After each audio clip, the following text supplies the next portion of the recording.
with me? Yes. Awesome. So tell me a little bit about what you've been up to recently.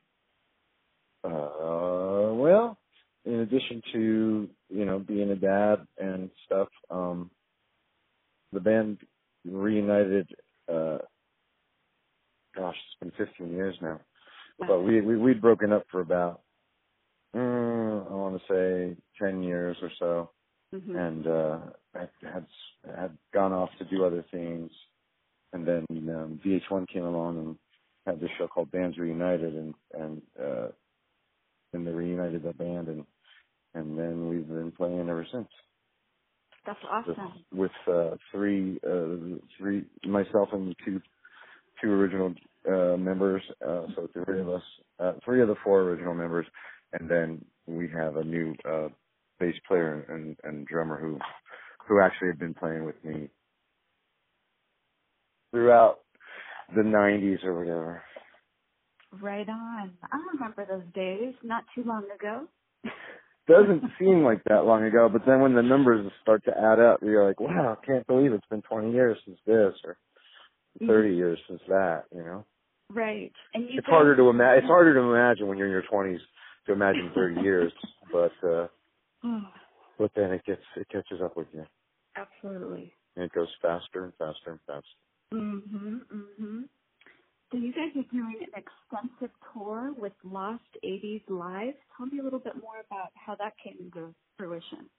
Yeah, I was going to say that in addition to doing our own shows and still, still writing and recording new music, we're also part of the big 80s thing that's going on, in the world, nostalgia for the 80s, and never expected to be a part of nostalgia or a flashback kind of a thing, but it's we're really lucky to be a part of that. So we're more than happy to go and play those shows. Awesome. And you're going to be playing in Saratoga. You're going to be at the Mountain Winery. Yes, it's very nice. And that seems to be a recurring thing now, right? I feel like they do it maybe once a year or every few years now. I've been there once before, but I think it might be a yearly thing with them. And we haven't done every Lost 80s show over the years. Mm-hmm. But yeah, we did it with them 2 years ago, and now we're doing it again this year. Right on. And you're going to be there on September 1st, which is Labor Day weekend, so there's really no reason for people not to go. No, you'll have 2 days off after, because I think we're playing Saturday in Mountain View and then or Mountain Winery, whatever, Saratoga. I had to think about that. Yeah, no, I was going to say Mountain View, but there's another place called Mountain View, which is near there, so I don't want to get confused. Yeah, it's called the Mountain Winery, and it's in Saratoga. It's very nice. Very nice venue. So I'm sure that people can get their wining and dining on. Yeah, it's a neat place. It is actually a vineyard, I guess, of some sort. There's all kinds of great vines it's up at the top of a mountain. It's really nice. It sounds like my ideal scenario. A little bit of You music. Well, there you go. It's a beautiful setting. It is. Mm-hmm. And if people want to find out more about Dramarama online or any of your projects, what would be the best place for them to look?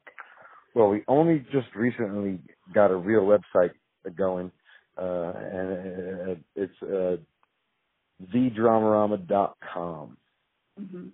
You got to leave that THE in there, otherwise, because we don't want you to be confused with all the other Dramaramas there are.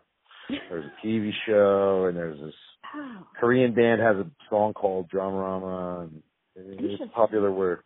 Which when we used it to name the band back in the 80s, we didn't. Mm-hmm. I'd never heard it used other than amongst people who were in the theater or acting and whatnot. Mm-hmm. But it's grown, and more people know the word now. Absolutely. And how would you say the music has changed over the years? How would you compare to the sound of the band now? Well, in concert, I think we're much better band. I think we've like a fine wine, we improve with age, and and also it has a lot to do with the fact that I wasn't the most sober individual way back in the day, and I also had that Jim Morrison complex of whatever you want, whatever I want is what you get, you know. So I could go up there and be, you know, barely standing up, you know, certainly unable to walk a straight line or pass a field sobriety test, but that wouldn't prevent me from, you know, doing the show and subjecting the audience to my, you know, whims. And now I think first of all, I don't get drunk or you know, I'm not like that anymore. And I also have the audience's best interests in mind, whereas before it was just me. Mm-hmm. Times have changed, but yes, for the and better. So have I. Yes, both for the better. Did you guys ever cover the Doors, or? Just in the garage or whatever. Never made a record with a Doors song. Oh. But I just meant that attitude of, you know, me, myself, and I, you know, and if I feel like tripping on acid, I'm still gonna, you know, that's what I'm gonna do before the show, and you're too bad for the audience, that's what they get that night. Right. Yeah. And so what can people expect in terms of, like, the set list, any surprises in there? I kind of doubt it. We're going to stick with the tried and true, you know, the best known songs, because at those Lost 80 shows, you don't really get to do a full concert. You only get to do, you know, you get a little portion of the evening. So it's all, you know, you have to be, you know, do what they came for. And also the audiences at those concerts, if they know who Dramarama is, I'm surprised in a way sometimes. And at the same time, we're trying to, you know, introduce them. It's more like, here, introduce the band, or, you know, the best of Dramarama, you know, in a short burst, rather than, you know, a regular concert, you know, where we'll play an hour and a half and bounce around and play songs off all our records and new songs and other stuff too. So we won't have the opportunity to be as expansive as we would do, say, at a nightclub in San Francisco versus, you know, a slot on the Lost 80s tour. Got it. And what is it like to play with bands like A Flock of Seagulls, Wang Chung, all the great bands? It's very strange to me because, you know, I listen to all them on the radio, and, you know, I don't think of myself or my band as being in the same league as a lot of these other guys, you know. It's a good, you know, but and I guess we are, but it's not, you know, it's not false modesty or whatever. It's just I don't like to think of myself.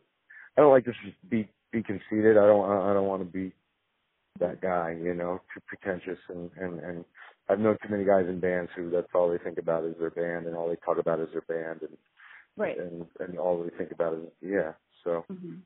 I just, it's hard for me to believe, but at the same time, I'm really grateful for the opportunity. Awesome. And who would you say are your biggest musical influences besides Jim Morrison? No, he wasn't my musical influence. I just use it to describe the, you know, the selfish aspect of being a singer, you know, and I know for a fact there were some shows that he did not do his best at because he was, you know, inebriated, and I know that I did the same thing back in the day, but I don't think that's no longer a risk, so that's cool. David Bowie, first and foremost, and above and beyond all others, I would say. When I grew up, I loved the Beatles and the Monkees, and well, first it was the Monkees when I was like 5, and then after that it was the Beatles, and then after that it was, you know, the other British invasion bands like the Who and the Kinks and the Stones and whatnot.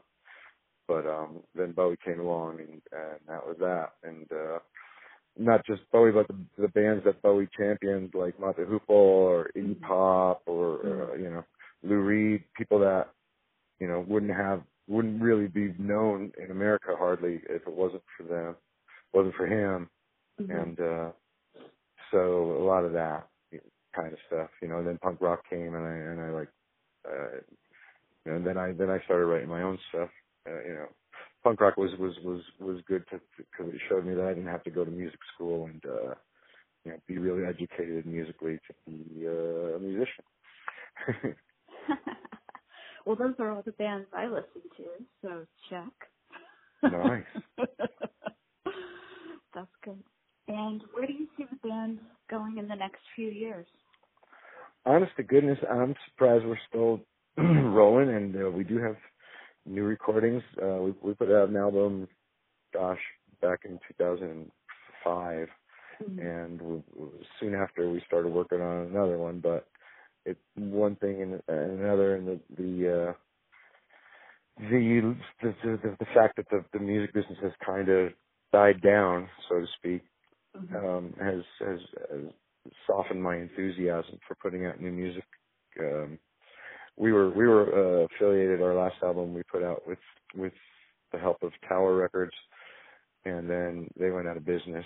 And between that and just the overall just the state of the industry kind of put a damper on my enthusiasm for releasing new music. But now I was even just yesterday talking to somebody who was really excited about putting out some new music from us and helping us with it, and we're looking forward to doing that. Who knows, by the time we roll into the Mountain Winery, there might be a new song available for people to listen to. Awesome. Well, that sounds really exciting.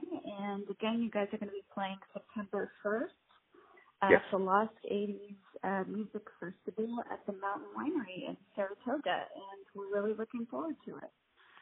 We really are too. We're always excited to be anywhere. No, seriously, especially, you know, when you're 20 something and you start a band, you don't expect, you know, you don't know if you're going to last 5 years, much less, you know, 25 years or in our case 30. This would be like 36 years. Nice. You know, that the band since the band first got together. And yeah, almost half of a lifetime. Maybe more than half my life. Yeah, although we did take a little 10-year break in the middle, so. Gotcha. But still, at that point, I never expected to do it again, much less be doing it again for 15 years. So we're lucky. Well, we're Very glad lucky. to have you, and thanks so much for taking the time today. It was a pleasure. It was my pleasure. And looking forward to Lost 80s. Right on. All right, well, have a great rest of your day. What's the name of your station? Oh, it's called Mutiny Radio, and we're located... What kind of radio? I'm sorry, say it again? Oh, it's called Mutiny Radio, like Mutiny, like Mutiny on the Bounty, yeah. Exactly, and we're a community-sponsored radio station. Neat. Yeah. Well, congratulations. Thank you. All right. Well, Are you still recording? I sure am. Okay, I'll do a quick ID for you then. Okay, awesome. Hi there, everybody. Hello, everybody out there in Radio Land.